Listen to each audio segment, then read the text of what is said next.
Aloha, and welcome to this episode of Conservation Conversations Hawaii. Today we're going to be talking about an organization called SHARKastics, and we'll tell you more in a minute. Here to tell us about it is my good friend, Cheryl King, who is the founder of the organization. Welcome, Cheryl. Welcome to the show. Aloha, Kuhea. So happy to be here. Yeah, so thanks so much for spending your time for the next hour with us. And I wish it was over ice cream, which is our usual thing that we do, but that'll have to wait a little longer. So tell us about SHARKastics and what is that all about? Okay, well, there's so much to tell. Long story short, you and I kind of jumped into the marine debris world together at Kanapo, Kaolave, back in 2003-ish, and started learning about the impacts of marine debris, which is also known as plastic pollution. And, having grown up and, never liking litter or, always knowing that that's bad and all that kind of stuff. But, experiencing a place like Kanapo, Keone'ole Beach, really drives home the issue of marine debris, because a lot of people cannot go there and don't experience these types of impacts of massive amounts of this stuff that washes ashore all the time there. And that kind of started my real intense passion and intrigue of marine debris. And the word SHARKastics actually came up with that probably there, for all I know. I don't really remember, but it was so long ago. But it's kind of a combination of two words, shark and plastics. So taking out the PL. So it's not SHARKastics, it's SHARKastics. And just kind of trying to create something that will bring people's attention to the issue of marine debris ingestion by animals. All kinds of animals, not just sharks. That was just the best word I could come up with. SHARKastics sounded better than turtleistics or anything else. Well, I definitely associate you with sharks because I think that's one of the earliest memories I have of meeting you and getting to know you was just your love of sharks and how you used to always say there aren't enough sharks in the ocean. And so it seemed like a natural thing that you would call your organization SHARKastics. And it took me a few times to say it and kind of to where it started to roll off my tongue. But so sharks are sort of the poster species of your organization. And yeah, pretty much. Yeah. And just because they're kind of always known for eating crazy things, like the whole Jaws movie, the license plate that comes out of the sharks and whatnot. And it's really not like that, but I just kind of and people, came to fruition. I think we've come to associate sharks with being sort of the vacuum cleaners of the ocean because they eat the weak and the sick fish and marine life and help to keep the ocean clean. But I think we've taken it too far to think that they can clean up everything, including plastic. Right. So when did SHARKastics start? So I think when I actually created the actual website and, made it like a thing, just because back then nobody really had websites. We're talking like early 2000s. Right. This is pre so many things. Feel so old talking about it, but just having a platform, because there were no social media accounts or anything back then. I just wanted to create something to educate folks about the problem. That's right. Specifically. That's right. So social creating media. that website. Yeah, social media has really helped elevate awareness. And the other thing about you is that you are a really good photographer. So you have taken a lot of really good photos. And a lot of times, like they say, a picture is worth 1,000 words. And I think a lot of your photos have done just that on Facebook and Instagram and your website, and you're very artistic. So I think that definitely helps the cause a lot. But I knew before you were fully into the marine debris issue, you were known as the turtle. I call you the turtle guru. You were the one who was out there monitoring endangered sea turtles, including the hawksbill and the green sea turtles, and working with a lot of volunteers and getting them involved in that whole effort to protect them during their nesting season. And what else have you done in your career besides? I know you worked for Kaho'olawe Island Reserve Commission. You worked for the Hawaii Wildlife Fund, and what else is in your toolkit? Well, right now I probably have 10 jobs. Not even kidding.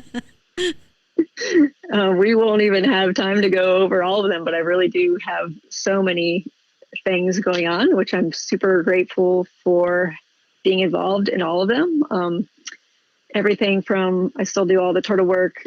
Of course, that's my first passion. I've been working with turtles for 25 years now, so that's what I know, the most of. But I've also been lately getting involved in seabirds. So this is my 4th year working for the Maui Nui Seabird Recovery Project. 4th year? I just found out that you were working for that organization. It's been 4 years. Wow. And what do you do 4 years. What do you do for them?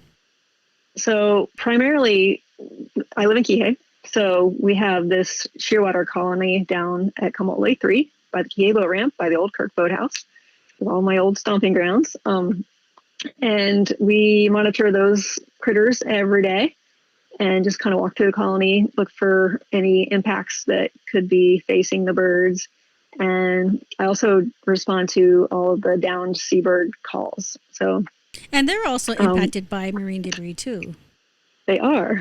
They are very similar to sea turtles. Actually, when we gave a presentation yesterday, I had the portion of comparing sea turtles and seabirds and all of their similar impacts, and also the similar things you do to save seabirds are the same things that will save sea turtles and other ocean critters, of course. So yeah, it's another animal that I've really grown to be very fond of and have loved helping. And I've also seen the devastating impacts of marine debris and, lighting and coastal development and all the same thing that turtles are and the rest of the natural world is struggling to face. So that's pretty fun.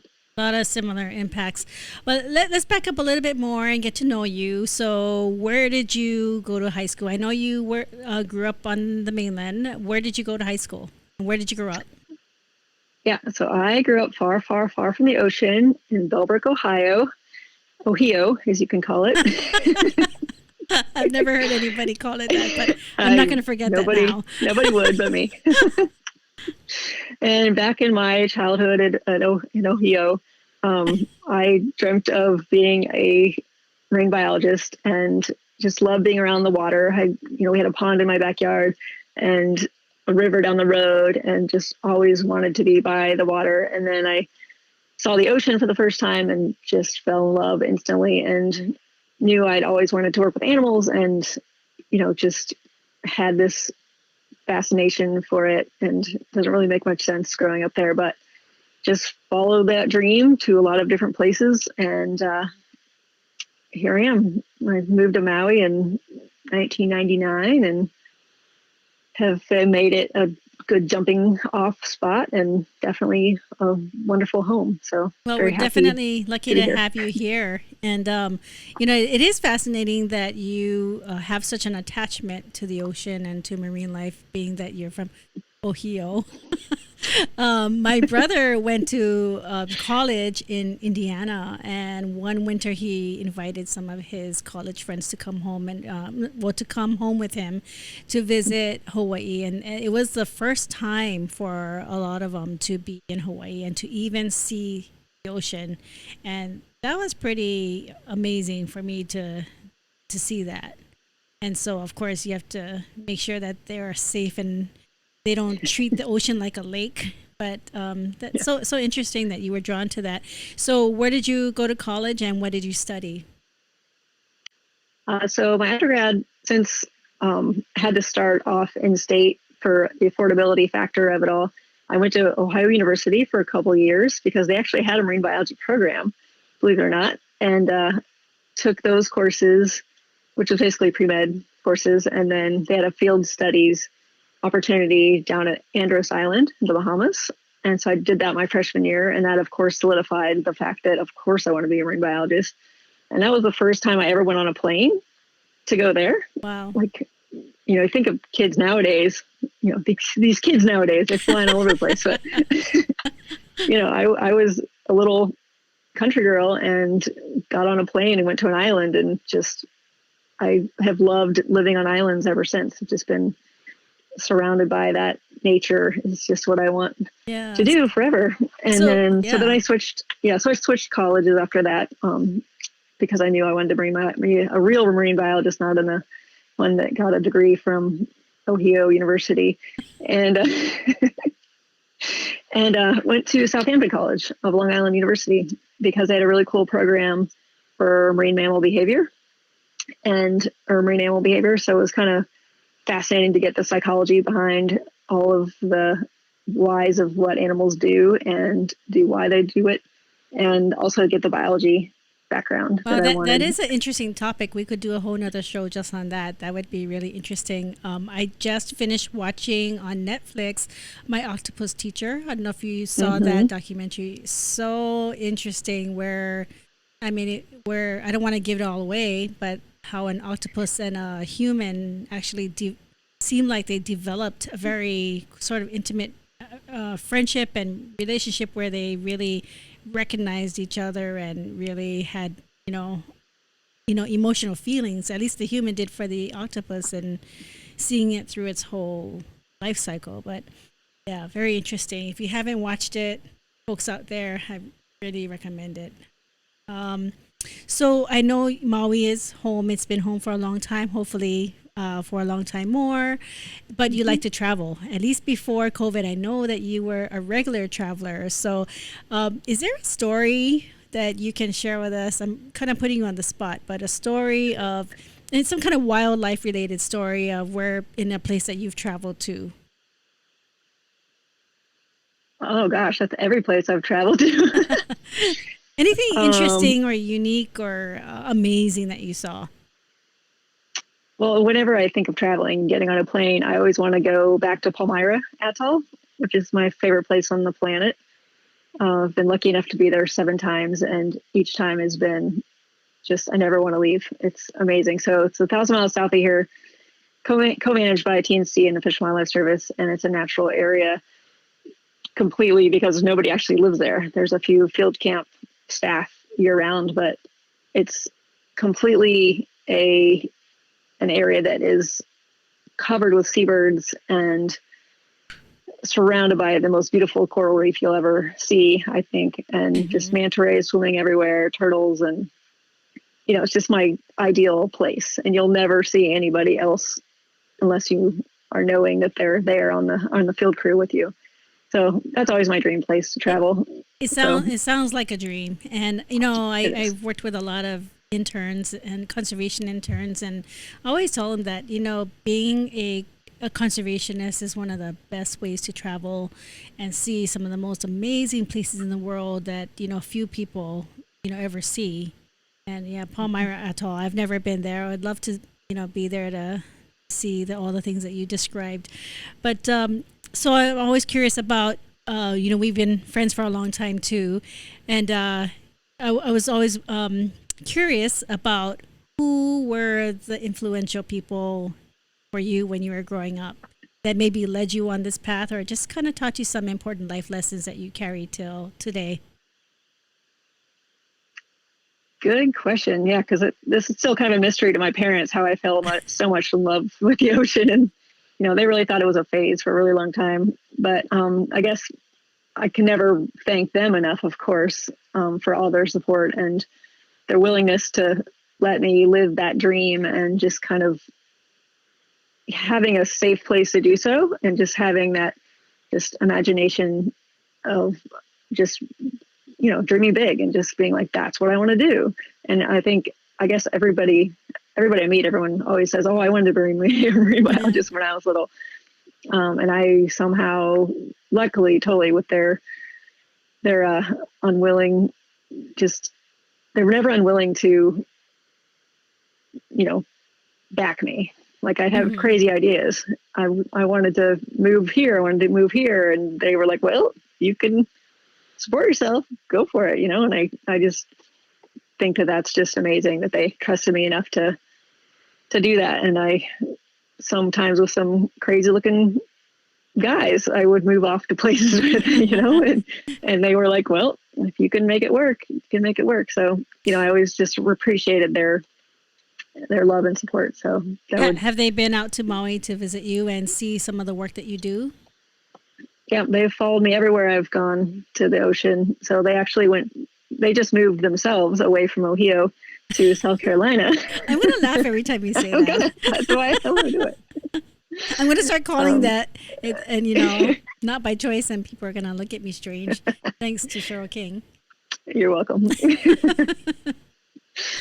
But yeah, so they actually moved to South Carolina where I used to live. So that's the first place I went to after I left Ohio to go to South Carolina to be by the ocean. And that's where I started working with turtles, and they loved it there as well. And so that's where they're living. So that's their kind of dream. So that's pretty awesome that they've got to share that ocean love after so long. You influenced and inspired them to love the ocean and all things marine. Yeah, and they're helping the turtle project there, and picking up trash, and it's awesome. So good job. It's pretty fun. Good job. Well, I know that it's not only a love for the ocean and all these marine species that you have, but you're also a very ethical person when it comes to the environment and doing all the things that you feel are right to do to protect our precious environment. And I know that every time we've gone out to a restaurant pre-pandemic, you would always bust out your own utensils, and of course I didn't have mine, shame on me, but that is something that I've been inspired to do. I have several sets of utensils now, reusable utensils that I can easily take with me to a restaurant now. But so who helped you pick up on those kind of tips, or did you think of them, or I'm trying to figure out how you got started doing all of that. Yeah, I think I'm pretty sure that the first time I remember ever being conscious of what our impacts were and what we can do to save resources is definitely a very embarrassing moment with my parents. My dad would always get, if we did have napkins that were the paper napkins, he would open it up and rip it in half and only give us half of it at a time. And I remember having a date over some night, and they did that, or he did that, and I was like, oh my God, Dad, that's so embarrassing. And yet I do that now. So it's like all about conserving what you have, because it's such, and not being wasteful. And that's always kind of stuck with me. But as far as carrying your own stuff along, I mean, that's kind of more of a hipster kind of thing. It's like, it's cool to do that now, so everybody's doing, which is so awesome. So I think that is definitely one of the good things about all the work that's being done out there in the world. Some people think that, what's one straw, or what's one utensil, plastic utensil, whatever. But when you're doing the work we're doing and you see those straws and you see how, just all the single-use plastic out there, that you shouldn't really need it. So there's better alternatives. So I think that's awesome that word is spreading, and it's cool like that now. Like, people shame people if they don't have it their own. Yeah, people might think, one straw, what's one straw what difference is that gonna make? But if enough people said that and stopped using those disposable straws, it would make a difference. And I want to share a quick hipster story that I have, and this goes back to the early 1990s, very early 1990s, and I used to go out in the field a lot. I used to work with interns over on Oahu, and we would go on service trips, work trips, hikes and whatnot. And I used to bring my own Tupperware when I would go buy my lunch at this local okazuya, because you got to have your musubi and your fried chicken, all those things that taste good out in the field. But I would bring my own container, and it really wasn't for the reason of saving a cardboard box or anything like that. It was more so to protect my lunch from falling out into my backpack. And secondly, yeah, I kind of thought, oh yeah, this is saving a box that they don't have to give me. But it got to the point, and nobody else was doing this. But it got to the point where a couple of times I forgot my Tupperware, and the lady at the okazuya would scold me and ask me, "Where's your Tupperware?" And I would feel really bad. But of course, now I still do the same thing when I can, but it's for the reason of wanting to truly, save from adding any more trash than need be. But yeah, so I think everybody has the capacity to make choices like that, however it suits them. But so Sharkastics, in all the years that you've been doing this now for what 20 years has it been about there? Almost, yeah. Okay, so 2003-ish, yeah. yeah, so in that time, you've collected and seen a lot of marine debris, and so tell us about what are some of the items and maybe some of the more common items that you see washing up over and over again, and where do you think these things are coming from? Yeah, it kind of depends on where your cleanup site is. So for the last almost 10 years, since 2012, we've been cleaning up the same beach on the fourth Sunday of every month. So that's Kaihu Beach, which is out your way, Wailuku, Waiahu area. So we chose that beach primarily because there used to be turtle nesting there. So that's where I first discovered it and decided that, I mean, it was so trashy, for the lack of a better word. That's not a nice word to say for a lovely beach. We know what you mean. It was trashed. So, yeah, right. And it was distressing to watch turtles nesting in this mess. So we tried to, start cleaning it up. And then the 2011 tsunami happened in Japan, and that really raised everyone's awareness to the major issue.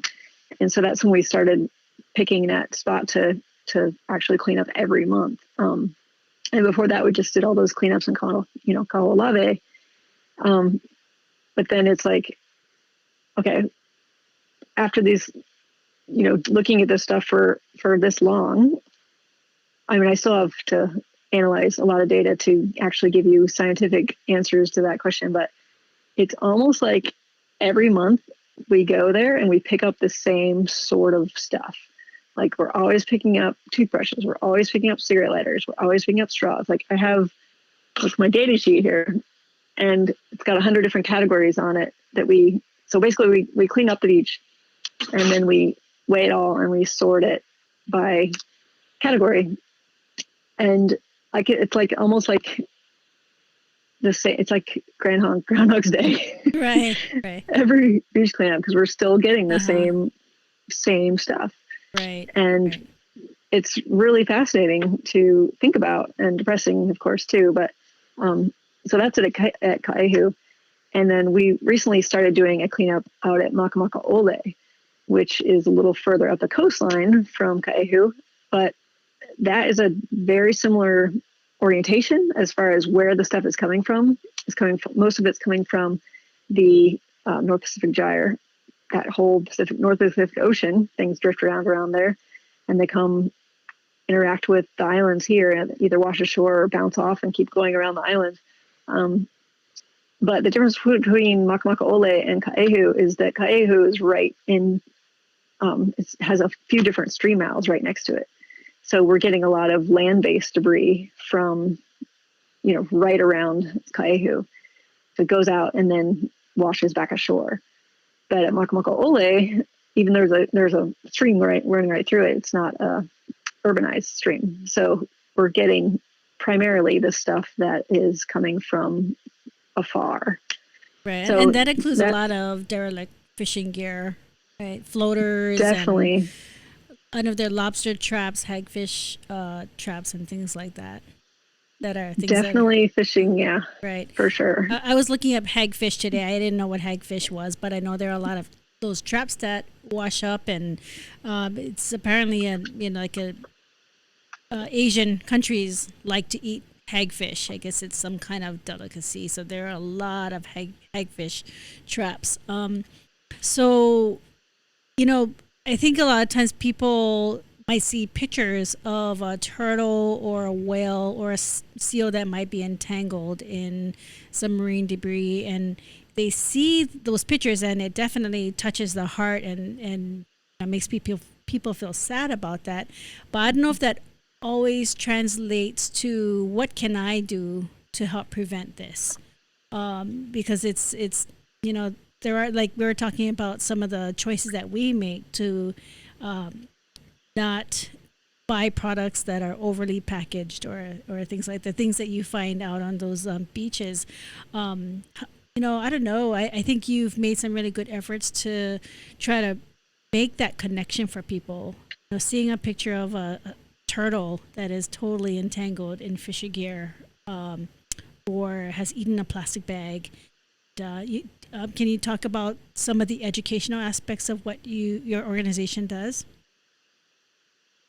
Yeah, so that's definitely an ongoing effort. Everyone you meet, it's you got to think about how many millions of people are in this world, and the majority of them still don't consciously think about their everyday impacts and what they can do to change them to be more positive impacts versus negative impacts. So it's really about raising awareness, and it's such a hard thing to do because a lot of people aren't in a place where they can afford to think about that. They're surviving, and day-to-day lives are, we have the luxury of sitting back and really being able to have solid waste management systems here in Hawaii, even though there's some flaws. But a lot of folks, they have limited options depending where they are. But I wish that everybody would just kind of stop and really appreciate the natural world and realize how many impacts everything that humans do Right. are just really, it's a horrible thing. So that's an over big depressing thing when you think about it all. But our biggest way to teach folks is to have them join us on our cleanups, because it really does change people's outlooks straight away. It's like they Right. had no idea. I mean, mostly people come to Hawaii and they imagine these beautiful beaches, and of course we have amazing scenery. But there are a few of the windward sides of all the islands have these beaches that are collection points for the marine debris from afar and from local sources. And so having folks experience that as well is a really impactful thing. And I wish we had a broader program for that to happen. Definitely not now in COVID times, but we kind of just do our small cleanups and, whatnot. But yeah, whether it be photography, whether it be, social media, which I'm not very good at, I never make the time for it, but I've got a zillion photos and videos on my phone, and it just needs someone to take my phone and just blow it up out there. But that's been huge. Like, there are a lot of organizations that have become really established lately that have done an awesome job of getting the word out, and they have huge followings, and it's really impressive to see their engagement with folks. I'm not, like I said, I'm not good at it. I'm good at doing the work, but I'm not good at. Well, you know what? I mean, I think that's a really key way that somebody could help out your efforts with Sharkastics and the whole cause, because not everybody can go out and spend hours hunched over picking up little itty bitty pieces of plastic. I've done it, and I know how laborious that is. But if somebody is really good with social media and working with photos, I mean, that is a real contribution. So if somebody wanted to lend a hand to help you with that, this is the call out for that. And so, just going back for a minute to, we're talking about choices that we can make to not contribute to the problem. And, sometimes it's something that needs to be legislated. And I think Maui County has been a real leader in some of these efforts. And back in 2008 and the plastic bag ban coming into play, it didn't take very long at all to see a real stark difference in the amount of plastic bags that were flying away from the landfill and just around in the environment in general. I mean, it was pretty amazing. I didn't expect to see that so quickly, but it just goes to show that making a difference with choosing to not use a single product can make a big difference. Oh, that's huge. I mean, I think that you perceive that in a similar way of everyone. Everyone's like, "Oh my gosh, that was so fast. That was so cool." And plastic bags are just the worst, and it just surprises me that the rest of the world hasn't figured that out yet. Yeah, and it's But very easy to just use your own bag. It doesn't have to be a designated reusable shopping bag. It can be any bag, and I mean, I remember when there were talks about doing away with the polystyrene and the styrofoam plate lunches, and I remember how much that kind of caused some controversy. But I mean, I think if you're my age or older, I'm not going to say how old I am, but if you're my age or older, I mean, we didn't have styrofoam growing up. It didn't exist. At least not where we were. A plate lunch was truly a paper plate with some aluminum foil. That was a plate lunch. We did not have them in styrofoam containers. So my thought was, if we could have done it then, we can go back to that too and make things a little more environmentally friendly. It's just choices that we can make. But can you tell us about some of the impacts that you've seen that marine debris has had on birds and turtles and sharks and whatnot, and how are they impacting? You have a closer view than anybody else. yeah, so these are the ones I got to say that the amount of actual impacts that do occur out there are so understudied and unknown because it's big ocean. Things are happening out there we don't see. But the things that we do see very regularly, lately especially, are the interactions with nearshore fishing and those impacts to the reef and to sea turtles and monk seals and manta rays and all the charismatic megafauna that everyone knows and loves, as well as just the small little coral polyps. It's everything on land, whether it be purposefully thrown in the ocean or blown into the ocean with our very powerful trade winds. It doesn't just float off into nothing. I mean, it's like throwing trash in your neighbor's yard. I mean, it has an impact to these animals. So the issue of ingestion is harder to quantify because a lot of the animals that are eating this stuff aren't washing ashore because they're further out, and especially the pelagic phases of these animals' lives. So especially like the hatchling sea turtles that are leaving our nearshore coral reef systems and navigating the ocean for years of their lives are out there, and that's where the majority of this plastic pollution and marine debris accumulates. So they're inhabiting the same accumulation zones as this trash is, and I mean that has to have a major effect. And the few hatchlings that have washed ashore that have had plastic inside them, that was just, we just like can't even fathom how many more issues are happening that we don't know about. But the ones that we are able to actually do something about are the ones that the turtles that are larger and they've left their pelagic life cycle and are back in the nearshore reef. So they're foraging more, depending on the species, on the bottom, the benthic area. So a lot of the plastic and trash, not all of it, but a lot of that floats. So they're kind of looking for different sources of food at sometimes. But I've taken plastic bags out of turtles' mouths before. Like they're going for it and you have to grab it before they do. So, they eat jellies. They that's the whole thing. People are kind of familiar with that nowadays, that sea turtles mistake bags of any sort. And it's a lot of filmy plastics, a lot of trash is broken up. You don't really see the full thank you, have a nice day plastic bag kind of that you see the nice, you know, promotions about.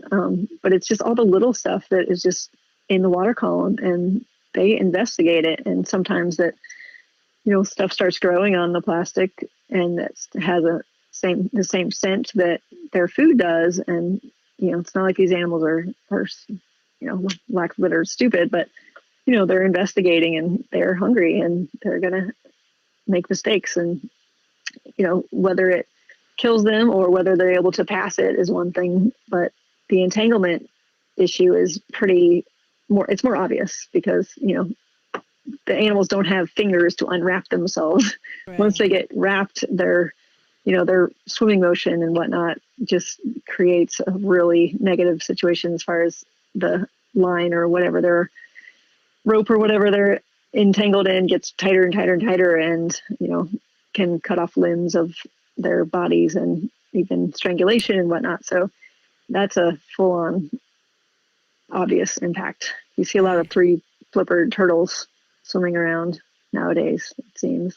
So about 20 years ago, I had a chance to go to Midway Atoll, and it was to spend a week there or so, and to help count the albatross, the annual winter albatross count. And of course, we saw some albatross who had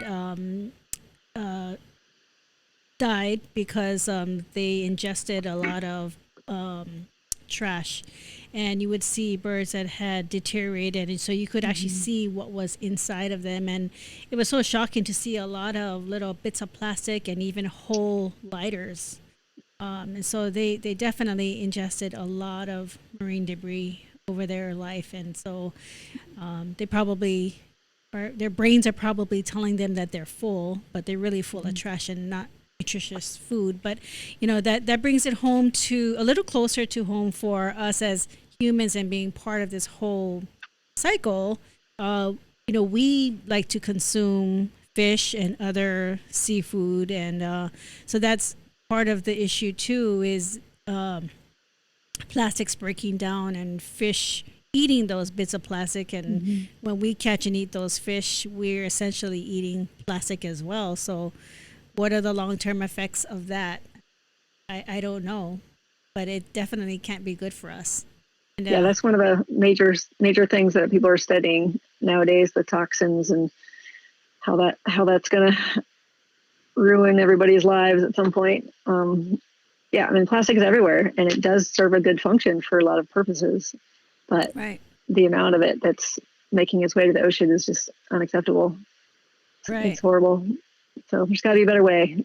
So that's where the whole extended producer responsibility concept comes in, and asking these companies to think about their packaging and all their products, and there's, and holding them responsible for what they're doing and the impacts. Right. Well, as long as there's a market of people to buy these products, they will. And I know that I have wanted to buy something in the store, picked it up, looked at it, and just, decided that it was, even as much as I wanted that product, it just came with too much packaging, and made a choice not to buy it. And, it's not an easy thing to do when you really want something. But again, you're just kind of making a choice that's aligned with your values. Right. And I think this is where it's really important for us as island people to understand what are our values. We value health. We value future generations having a clean place to live with fish to eat that aren't going to make them sick. And those are all choices that we make. And I think it answers a question for people who maybe don't care about turtles or seabirds, but you care about how healthy your food supply is. And if you're feeding it to your family, you want it to be fish that's free of plastic. But I wanted to go back to that data that you take, because it's you have a lot of data that you've collected to this point. And I know you have to, it takes probably 3 times or 10 times as much time to process that data as collecting it, right? But so how has that been useful for you in maybe getting funding or kind of helping to tell the story, or what are you hoping to do with that data? Yeah, I have so many goals and ambitions with all of it.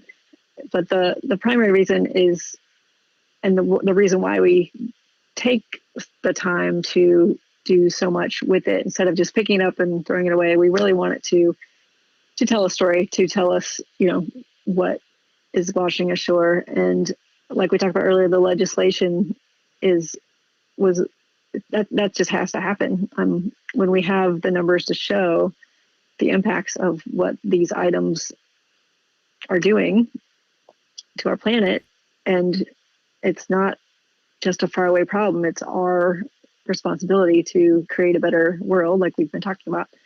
So that's been really instrumental in showing the council members, specifically when we're pleading our case, to say, right down the road from the council chambers here, we have this beach, we have all this information, and this is what is washing ashore. And if we eliminated those items, that's going to just only be a benefit for the environment and for people.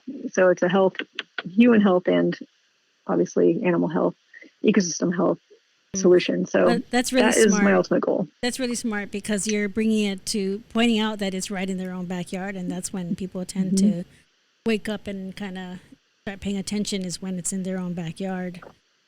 So I know that all these literally tons of marine debris that you and all your volunteers have collected over the years, you're not just taking it and throwing it in the landfill. Tell us what you do with the things that you collect.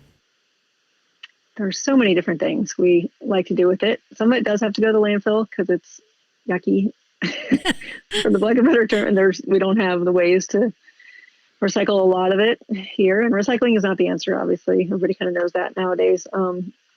But we do keep a lot of it for upcycling purposes. I love to do art projects with a lot of it. So I have a huge stash of random things that I've collected, and my boyfriend is really getting annoyed with all of it around the house.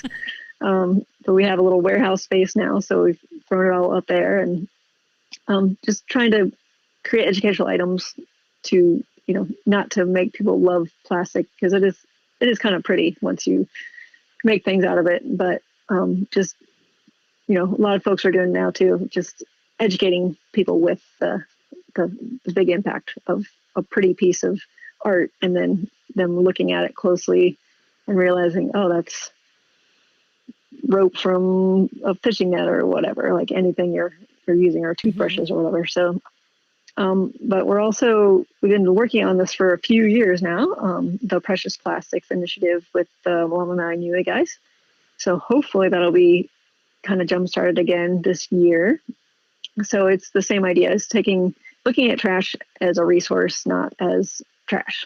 So just trying to make things out of it. And it's not the end-all be-all solution, but at least it's not going directly to the landfill, and hopefully it won't end up back on our beaches somehow. So just trying to get people, just to realize that,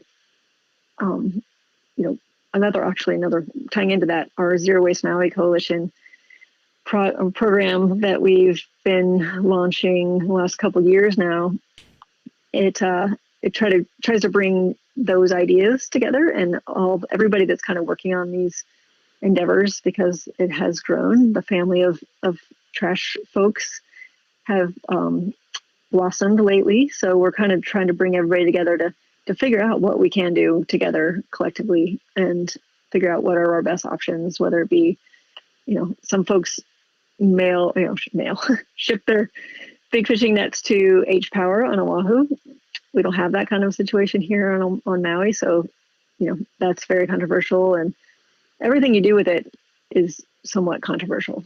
So there is no easy way to dispose of it and do good things with it. But if the right folks, all the smart people out there are figuring out better solutions, and that's what we kind of try to inspire with our collaborative effort with Zero Waste Maui Coalition. And each island has one of those now, zero waste efforts. So it's kind of getting to be, like I said, mainstream, and that's a good thing. So because people want options, people mostly want to do good things, I think.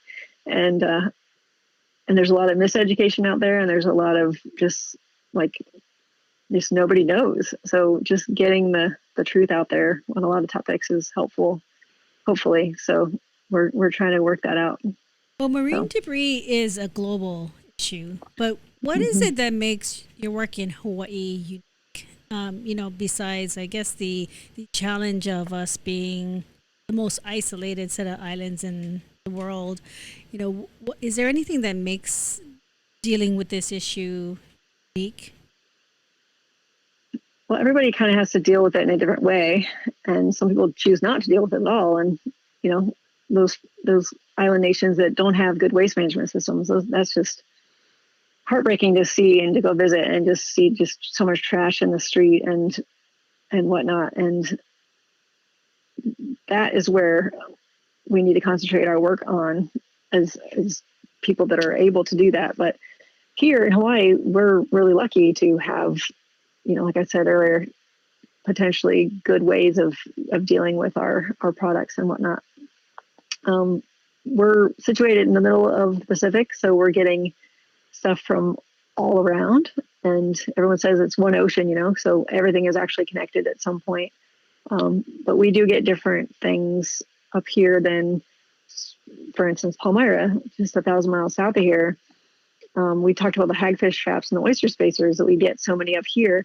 I've never found one of those items there in Palmyra. So that's fascinating to me. Maybe some will wash up one day, but every time I'm there, I'm doing research on that. So, everywhere you go, you're going to get different local impacts, and the way the currents run around the whole entire planet. It's pretty fascinating to see how, what you're going to find on a daily basis. Yeah. That's always what intrigues me about doing beach cleanup, that sense of discovery and, and of course the data, of course, behind it all. But we're lucky in Hawaii that we have a lot of good people that are doing good things, and a lot of groups that are kind of trying to tackle this project. So that's a good thing about Hawaii, I guess. Yeah.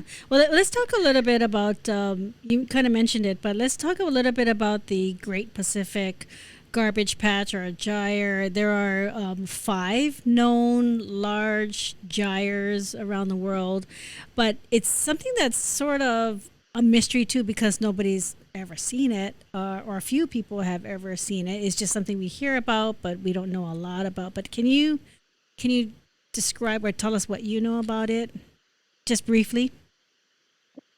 Yeah, so I've never been there to the point where it says you are here at the Great Pacific Garbage Patch. I There should never be a got the sign. t-shirt. I know. I never got the t-shirt that I survived the trip to the garbage patch. We may be going this fall actually on a mission, but there, Take a the lot of media, pictures. I will, that's the whole point. But the media especially after the Japanese tsunami in 2011, really jumped on the concept of a Great Pacific Garbage Patch. The whole term, like, where did that even come from? It sounds like something fake. Um, the media is good and bad sometimes to say that, oh, it's twice the size of Texas, or it's, whatever. It's an island, and it's not any of those things, as far as I know. I haven't been there again. But the basic way of oceanographic processes work is it's just swirling things around out there, and it's not going to be in the same that dense spot of the accumulation zone isn't going to be in the same place the same day. It's going to fluctuate and move around depending on so many different factors. So it's not an easy thing to just go and climb on top, because the trash, like I said, not all of it floats. Some of it's very subsurface, and we probably have more trash on the bottom of our ocean than we would ever want to admit. That's what scares me the most, actually. But hats off to the media for getting the word out there so people know that it's a problem, but it's not always very accurate. You can't look at it from Google Earth. You can't, Right. buy a Well, ticket to go there. if you do get out there, and I hope you do, I know you'll document it, and I totally trust what you'll come back and report about it and help educate people about it. Um, I kind of wonder about these garbage patches and a couple of things. And it's just sort of, my curious mind. But if these garbage patches, if they are indeed twice the size of Texas, could they or are they becoming sort of their own ecosystem? And what are they housing? And my other curious question about marine debris that washes up in Hawaii is, could they be transporting new invasive species? Because it's already such an issue for us in Hawaii. But could some of these floaters be carrying something that we don't want here in the islands that could cause other issues? And maybe that's far reaching, but is that in the realm of possibility? I don't know. Oh, But absolutely. Yeah, that's one of the biggest things that we're concerned about, actually. A lot of since we get a lot of stuff from Asia, not just during the tsunami, but on a normal basis, they have completely different critters there than we do here. And if they're able to hitch a ride on things, that's definitely a problem. right, So a lot because of people yeah, think about that, and if they see something on the beach with barnacles on it, that's the first thing people see. Like, oh my gosh, it's an invader, because barnacles yeah, do look kind of yeah. outworldly. So a lot of the barnacles are very common, the gooseneck barnacles, and we get a lot of inquiries about that, and those are everywhere in the world nowadays, it seems. So those aren't particular concern, but there are other oyster-like crustacean critters Hmm. that are not supposed to be here. Yeah, or So even different types of seaweed, and I mhm, mean, I know we have a lot of terrestrial invasive species, and they get a lot of attention because we can mhm. see them. But there are a lot more invasive species in the ocean that we just don't know much about. But you've been doing this for a long time now, and you know, in your mind, do you think that the marine debris issue is getting worse? Is it getting better, or what is your stance on that? Just because I know you've seen a lot over the years. Yeah, it's definitely not getting better. I would love to say that it was, but Shucks.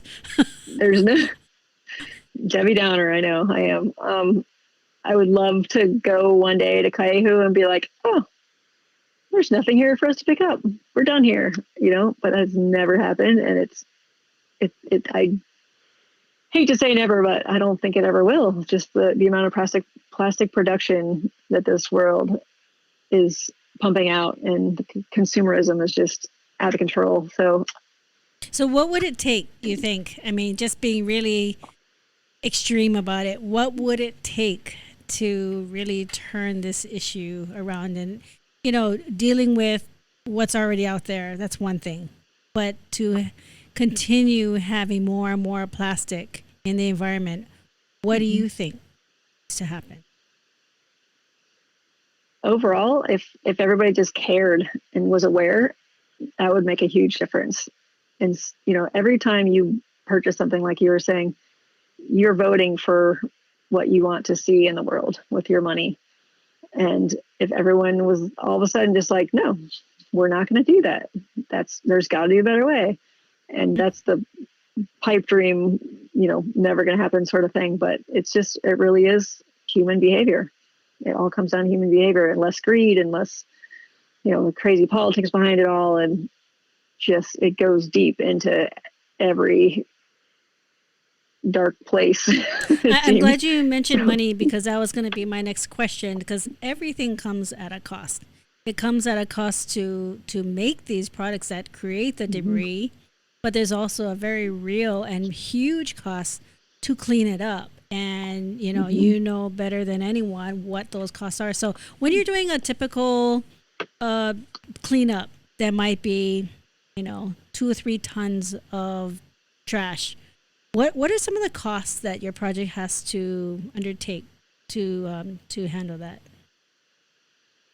Well, luckily, Kaehu, we're pretty cheap. we're, you know, we're mostly all volunteers. I'm a volunteer, depending on funding, which we don't really have much of. We drive there. load up our trucks, borrow trucks. We have all the supplies that we reuse all the time. We're really low budget as far as that. It's just our time, and it just takes a lot of time. But for Makamaka'ole, that is a spot where you can't get to easily, and you can't bring all of the marine debris out, just load it in your truck easily. We got to hike down and hike back up. So we actually have to use helicopters to get everything off of that coast.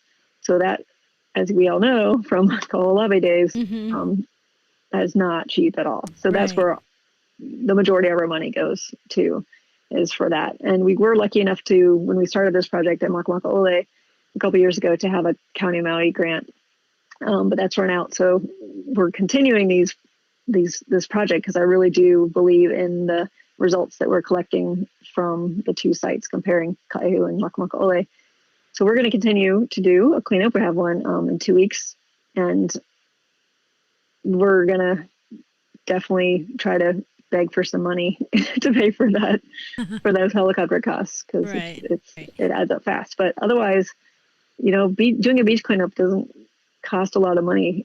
It's free to go outside. It's amazing exercise. Volunteers are awesome, and they're we're very, very fortunate to have amazing friends and people that are jumping in to help. And we just need everybody to do that every day, everywhere they go, and then we wouldn't have. Yeah, that's a good point. Is you don't have to necessarily be part of an organized beach cleanup. You can pick up, litter or trash on the beach wherever you are, and I've done that a few times, and people kind of look at me weird, but it's okay, because even if one person is watching me thinking, "Well, that's cool, I should do that too," then that was a good thing. But we've both been associated and helped coordinate the cleanups off of Kaho'olawe, and that's a very expensive undertaking to do that. So there was less trash washing up. That would be great, because when you think about all the money that goes into cleaning up trash, or managing invasive species, what other things could that money be used for if it was not for cleaning up after ourselves? We could do so many other great things than that. But so tell our viewers how they can help SHARKastics. Besides, we know that we can help clean up. So how did they find out about the next cleanups? Is it on the website, or give us some info? Yeah, so it's just sharkastics.org, and there's an events page on there, and it's really easy to remember. Our fourth Sunday of every month, Kaihu cleanups. That's always going to happen. I can plan forever, maybe. Who knows? Maybe we won't have to go there anymore. Maybe it'll all be cleaned up by itself. But that's an easy way to get involved. We're doing reef cleanups on a daily basis with our turtle team, and that's a little bit more of a specialized skill set to be able to join us. But we are always looking for good people. And if you're on the reef, you can clean up the trash there too. And you can actually, if you're interested in putting your results into our project, again, we're calculating all of that stuff too. There's a tab on our website that you just click, and it's a really easy Google form, just saying the date you're at your snorkel spot and the time and how many people helped you. And if you pick up 5 things or 500 things, that's still good information for us to know, just to, and size doesn't matter. It can be the tiniest little piece of plastic, and you still count that, right? Yeah, I will. And I will. Yeah, I know. That's why I mentioned it, because I know you count everything. I know, it's obsession. So, but as we mentioned earlier, somebody is just maybe not physically able to go and help clean up trash. If they have other skills that could be useful, like social media or taking photos or whatever, I think that it'd be good to be open to whatever people can contribute, or even if they want to contribute funds to help buy trash bags or whatever. What are some of the needs that you have in the way of supplies? At the moment, we have our supplies pretty well covered. Every night, we always need more knives for cutting up the ghost nets, and I'm trying to get a trailer to actually put all of our cleanup supplies in, so we have more room in the back of my truck for the marine debris when we pick it up, and so we don't have to use a bunch of trucks. So getting one of those little mini trailers is on my Christmas list, and helicopter money, of course.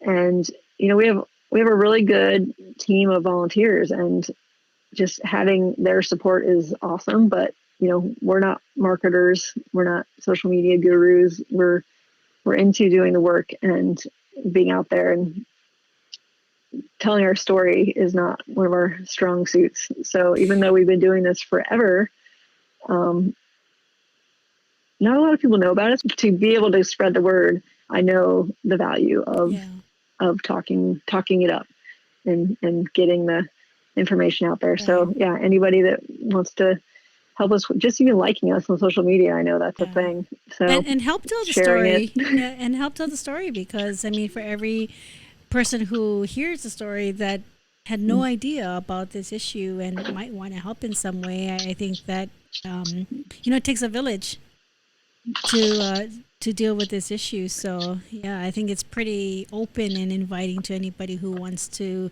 help out in some way. I had another question about we talked about entanglements and and how it affects wildlife, and so and I know you do cleanups on the reef, so under the water as well as on land. So if somebody were to come across a living animal, be it a bird or a turtle or seal, what should they do? That's really good. I really wanted to make sure we touched on this. So definitely being aware of that is huge. And there's actually, we've had this system set up for 20 years, but now we're kind of really getting good at it. We only have one phone number you have to call for the whole entire state. We used to have different numbers on every island, and it was really confusing. But now there's one number. It's 1-888-256-9840. And that's for all marine animals. So this is the NOAA hotline number. You should put that on a t-shirt, Cheryl. That would be a great design for a t-shirt. So yeah, so that's the good number for entangled whales, entangled seals, hooked turtles, all the big megafauna that are protected species and we don't necessarily want you to intervene, because documenting it with photographs is really good, but not wanting to further damage the injury that the turtle or animal is having, and also putting you at risk, because we're professionals, we know what we're doing, and it actually really can make things worse sometimes, and we don't want that. And they're a protected species, so you literally can't do it. If you're a fisherman and you actually catch a turtle, it is safe, of course, and we encourage you to bring the turtle close to shore safely and cut that line as much as possible, because the line actually does more damage than the hooks oftentimes.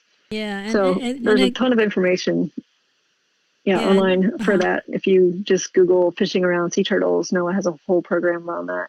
DAR has a barbless hook program that you can learn more about too, get some barbless hooks. If you're fishing, it makes a huge difference if we're trying to pull a hook out of an animal. If that barb's in there, it just does extreme damage. Have you heard from fishermen or fishers about the barbless hooks and their effectiveness in catching fish? I haven't talked to any fishers about it, but have you?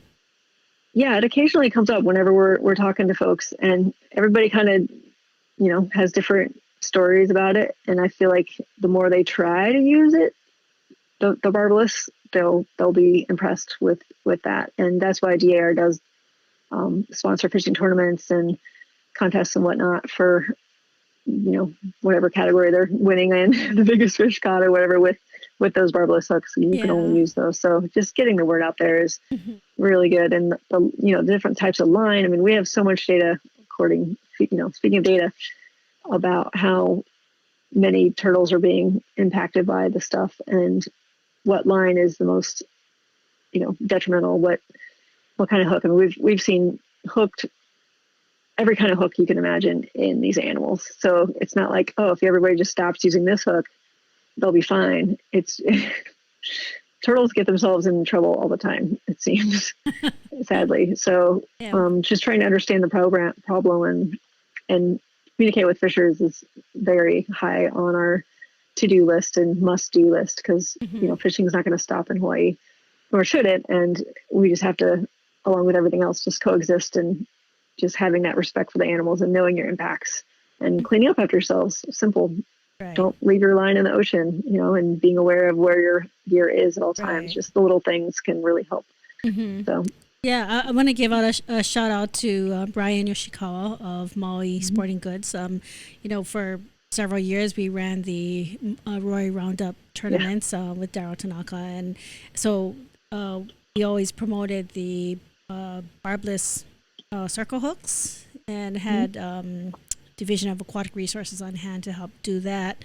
But I know with Brian and the tournaments that he would run, he always had a category or a requirement that every participant clean up trash also.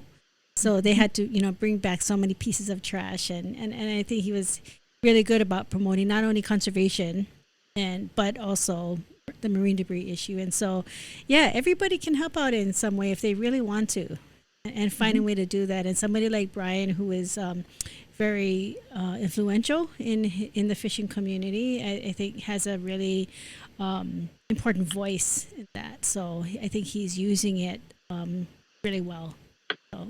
So what do you do? I know you live and breathe all of this: turtles, seals, birds, and trash. But when you're not doing all of that, what do you do in your free time? And, have you picked up any new skills or hobbies during this pandemic, or just in general, what do you like to do in your free time? Take your mind off of the pressure of marine debris. I just love what I do so much. I don't even ever want to take my mind off of it, which is really weird to say, but That's good for us. I can't fall asleep at night because I'm so excited about wanting to do this, and trying to fit it all in. It's impossible. And I just would rather do that than almost anything else. So the pandemic has, of course, had everybody reevaluate everything. And I think that's awesome. Hit the whole reset button and whatnot. But my life really hasn't changed that much, because I work from home, and I work, going to places. We can't do our green events or whatever with our Kuhea Foundation, but those are the major things that have changed. But, I just never get everything done that I want to do. Oh, I did. We did publish a book. Oh, see it. A sea turtle book. It's called Finding Oli. Nice. And we, a friend of mine, Sharon, and Marjorie. Sharon's the publisher. Marjorie is the official author on this. She wrote this story about a turtle named Oli. It's number MUI 27 in my photo ID catalog for the Hawaiian Hawk Schools. She wrote a story about this turtle, and she's a really good illustrator, painter. So it's her photographs, or my photographs and Anita's photographs, and her paintings, and it really just goes to the story of this particular turtle. And nice. Where can people find that book? You can get it on Amazon. You can get it anywhere, and you can get an audiobook as well. But yeah, Amazon.com, smile.amazon.com. Congratulations. That's a great thing. And does that benefit SHARKastics in any way, or it's helping raise awareness? It goes directly to my Hawksbill project, my Hawaiian Hawksbill Conservation Project, which is under HAMR, which is Hawaii's Association for Marine Education and Research. But those are that's the nonprofit that we run our projects under. And it goes all towards saving turtles. That's what we do. Awesome. I'm going to go and get one for each of my grandkids right after this. Yes. Awesome. Right. Thank you. Yeah, well, we're at the end of our time. Cheryl, thank you so much for spending this time with me. And, I wish we could catch up more often and go get our ice cream. And we need to do that again one day soon. Do you remember what my favorite flavor is? chocolatey stuff. No, what is your favorite flavor? All of them. Mint chocolate chip. What That's was what mine your? is. Mine, same. Okay, well, we need to go get some mint chocolate chip sundaes and bring our own spoons. Yes, bring your own spoons. Totally. Yeah. Yes. Well, thanks for everything that you and your SHARKastics organization is doing, as well as your work with the Maui Nui Seabird Recovery Project, and all the things that marine debris impacts, including us people. We have to remember that we are impacted by marine debris as well. So, thanks again, Cheryl, and hope to see you back here again. I know we have a lot more. We can talk about like the behavior of all these marine animals. That'd be really interesting. I also want to thank our producers, the Riff Wailuku. Thank you guys for bringing our show to everyone today, and thank you to all of our viewers. Without you, we wouldn't have a show. And if you like this episode, please hit the subscribe button and view all of our other shows as well. And take care and stay safe, everyone. Aloha.